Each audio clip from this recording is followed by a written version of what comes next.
A lot of clubs separate duties of president and prefect. This particular club is a newer club. We've got about 30 members. I serve in both capacities as president and prefect. I file the waivers. Our waivers are 25,000 MSL, which in this location is 21.5 AGL that we can get our rockets up to. I'm also the range safety officer. A lot of the prefects that may be listening to this understand all that. It's our responsibility to make sure that certain rules and regulations as far as safety code and whatnot is adhered to. We're also bound by the FAA not to break our waivers. As I mentioned earlier, our waivers are 21,500. So we have to make darn sure whenever we're RSOing as a range safety officer a rocket, we make sure that it's not going to bust the waivers. We have several tools at our disposal to do that. Computer simulation programs and stuff like that. But basically, my job is to make sure the range is run in a safe manner, to make sure that we comply with all rules and regulations of Tripoli, and that also that we comply with FAA FAR 101, which is the FAA's regulations that govern this sport. And primarily that's just to make sure that we don't get our rockets up too high. Air traffic control from either Fort Worth, Albuquerque, or Amarillo can call me at any time and shut down our operations. That's never happened. We did have a hold one time when they had a military maneuver with some Army helicopters that came over. But we're kind of at the whim of the FAA. If they decide to shut us down, they can.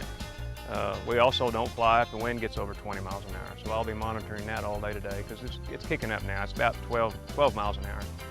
But if it kicks up consistently over 20, I will have to shut the range down. Actually, a rocket is unsafe to fly at higher winds.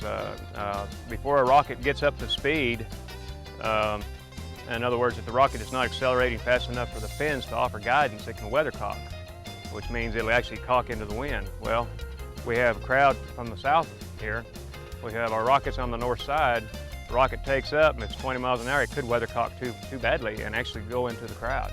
So yeah, that's something we watch all the time. This range is set up actually for several different types of pads for several different levels of rocket power. This is our low power. We can launch anything up to G here. This rail right here can handle up to 6 rockets. We actually can handle a lot more than that if we had a need to. Whenever we want to go ahead and launch a rocket, we go ahead and flip this switch. Say we had a rocket on pad 1, we flip that switch and announce the flight, push the button after a 3 count on the low power stuff. Over here, our high power rocket launch, we actually have 3 banks. As you can see here, bank 1, bank 2, and bank 3. Most Tripoli prefectures that have launch control equipment, actually we have a safety tone when we go ahead and arm the system that shows it is armed. We have to flip at least 2 switches in our particular case to arm our system. That way we make sure that nobody comes by and accidentally hitches the launch control button. In this particular case, actually 4 switches have to be armed before we can go ahead and set this off. The design of these things is almost for electronics experts. I didn't design this system. I understand the concept on it. We did build the away cell pads and control systems, and basically it involves several switches and relays. We dump a battery charge. We'll have a 12-volt battery here at this system, and then out on the fire pads we'll have, or the other pads, we'll have another battery system that we'll go ahead and dump the relays, and then go ahead and send current down through our igniter leads. Go ahead and fire off our igniters. We have 2 pads, 2 bank layouts set out in front, and the first bank is 250 foot, and we can launch anything up to a K motor out there. We usually launch our I's, J's, K's out there. And then the second bank is our M power pads. That's 500 feet away. And we can launch anything out there M down. So we usually launch our M's, L's, complex K's, stuff like that. We have cluster rockets. Then we have our away cell, which is way out there. That's bank 3. That's 2,000 feet.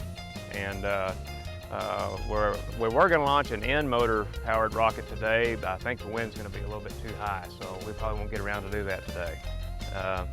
But we can go ahead and have as many as 24 pads on our high power launch control system.